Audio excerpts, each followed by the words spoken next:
As we approach the 10-year anniversary of Star Fox Zero, I have been playing a lot of this game to the point where I actually already made a video about it to be posted on the 10-year anniversary. I do a brief breakdown over how I'm feeling about the game and like the reputation it has among the masses, and like I decided that I'd probably make like other videos as well to kind of break down what's been happening. Star Fox Zero honestly has aged to be one of the very best games on Wii U. Like, I think that you could argue that like maybe the Wonderful 101 is better and maybe like New Super Mario Bros. U is better, but like generally speaking, I like this way more than like Super Mario 3D World. I like it more than Donkey Kong Country Tropical Freeze. I like it more than Splatoon. I like it more than Devil's Third. I like it more than Tokyo Mirage Sessions. I like it more than like pretty much every other game on the platform. You know, I played through Yoshi's Woolly World for the first time in a decade. I've played Star Fox Zero so much more, and like I still play Star Fox Zero, and I don't think I'll ever play Woolly World again after that last playthrough.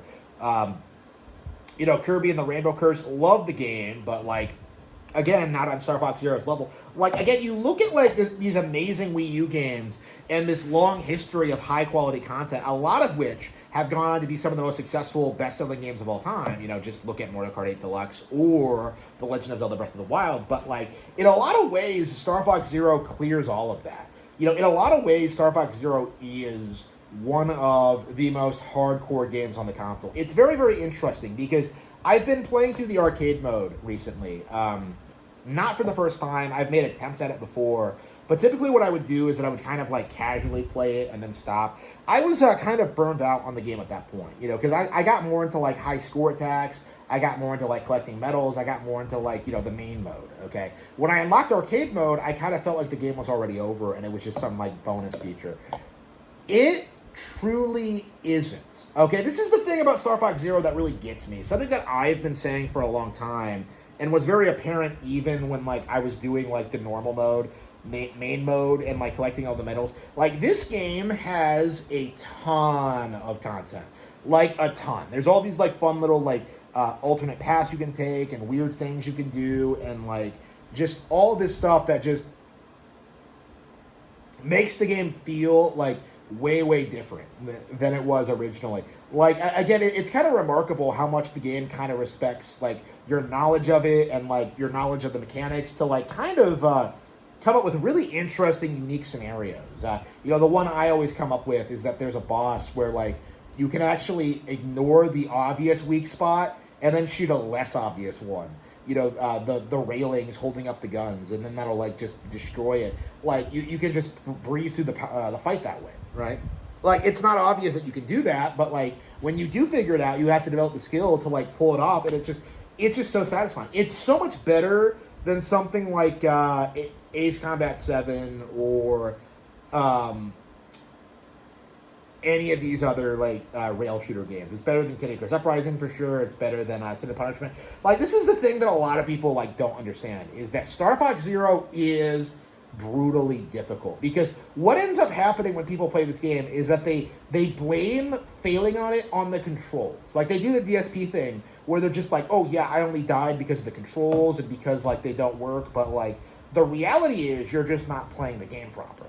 You know, the reality is the game is very well designed, impeccably so, with an insane like amount of control over your aiming and your flight path. And like what ends up happening is that you have this really intuitive, engaging, original like dogfighting machine, like the best like airplane controls I've ever seen in my life, where you just can fly and shoot in completely different directions and like pull off all these stunts, pull off all these tricks, and get into these like really interesting scenarios.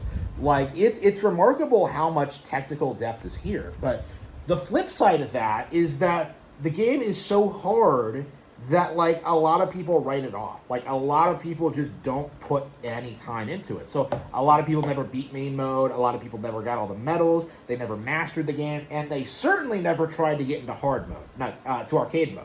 And arcade mode is very, very interesting because it's nothing like main mode. So the way main mode works is that it's very lenient on you. It has checkpoints. It has like a level select screen. You know, you have like unlimited tries.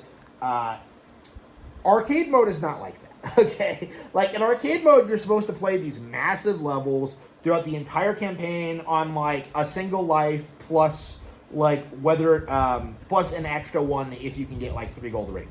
So if you collect 3 gold rings, you have like an extra life, but they don't stack, and like they're pretty much only there as a failsafe.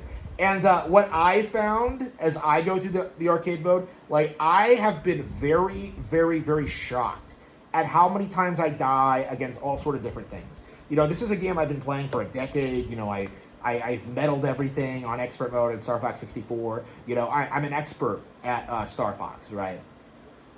I have not been able to beat arcade mode yet. You know, I have gone through it several times. I've taken different routes, and yet every single time I get filtered by something, whether it's like a boss or just, whether it's an accident or whether I was just a little bit tired and not thinking properly. Like the game on arcade mode is insanely punishing. And honestly, like looking at what like arcade mode does, where like it keeps track of your score, it keeps track of your medals, it keeps track of your like of your time, right? Like what you end up getting is this really engaging, fresh experience that honestly has like unlimited replay value. The fact of the matter is, like going to the game takes like what, like 2 hours? 2 hours for like the most intense arcade action you've ever seen in your life. That's insane if you think about it. Like for the record, like a run in Star Fox 64 is like 45 minutes. So like the fact that this is like about 2.5 hours, you know, about like 3 times the content, you know, 3 times the length of the levels, like, and the fact that it has so much variety, and the fact that you can constantly, in arcade mode, get into wildly different situations depending on what you do. Because this game does have mission pathways, you know, it does tell you where to go next, but like in main mode, it doesn't matter. In arcade mode, it does. So depending on what you do end up going to different locations and having to do different missions. And they can be wildly different than you were expecting. You know, I had this situation where like, I let Peppy get shot down, you know, and then I had to go to Titania. And then on my second run, like, I was able to prevent it from happening. And then we went to Fortuna instead, where I got wrecked by the boss there. You know, it's just like, you know, which is the most annoying boss in the game anyway, this stupid bird. But, like, anyway, that's my point, though, all right? This is a game I've been playing for a decade, and yet, like, somehow I'm still not at the point where I can breeze through it. Like, the game is so hard, and it's so technically demanding that, like, someone like me who's been playing it regularly for a decade still hasn't done everything in it. There's still quite a lot to do in Star Fox Zero, and, like, I have been very, very surprised at just how much I've been enjoying my arcade runs, you know. I'm playing through a lot of levels I haven't played in a while. Like, I'm experiencing the game again fresh, you know, and it's like, this is a remarkable experience. Now, you can argue certain things, like, you know, the story doesn't flow as well as 64. You know, some of the elements don't make sense. You know, like, again, it feels like the game was made in isolation, you know, in the sense where, like, you kind of just choose the level and then, like, things just kind of happen on it with, like, no regard to the path system. But, like, you can, like, nitpick things like that all you want, but from, like, a pure gameplay perspective, Star Fox Zero is absolutely superior to 64 in every single way. Like, it's remarkable how smooth the actions are, you know, things like transforming and the walker and running around. Like, the cool tricks you can pull off when you know what you're doing are just remarkable. And I really hope that someday people start to understand and respect that about this game.